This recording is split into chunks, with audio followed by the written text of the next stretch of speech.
એક તરફ સરકાર દેશને સ્વચ્છ બનાવવા માટે સ્વચ્છ ભારત મિશન પાછળ કરોડો રૂપિયા પાણીની જેમ વહાવી રહી છે, ત્યારે બીજી તરફ વલસાડમાં મિશનના લીરે લીરા ઉડતા જોવા મળ્યા. વલસાડ નગરપાલિકાને મળતી કરોડોની ગ્રાન્ટ ક્યાં વપરાય છે, એક મોટો સવાલ છે. કારણ કે શહેરની ડમ્પિંગ સાઇટ આજે વલસાડ વાસીઓ માટે નરક સમાન બની છે. શહેરમાં એકઠો થતો કચરો ડમ્પિંગ સાઇટ પર ઓવરફ્લો થઈ રહ્યો છે.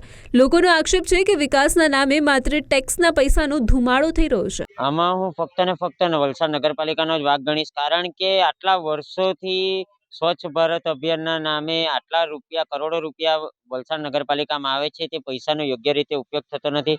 આજે તમે વલસાડ શહેરમાં જોઈ લો, 3 ટાઈપના કચરાની અલગ અલગ ડસ્ટબિન મૂકવામાં આવે છે બધા જિલ્લાઓમાં, મેટ્રો સિટીમાં. શા માટે વલસાડમાં મૂકવામાં નથી આવતી? શા માટે હજુ SWP પ્લાન્ટ જે ચાલુ થયો છે, બન્યો છે, તેનું કાર્યરત નથી થઈ રહ્યું? એના માટે જવાબદાર કોણ છે?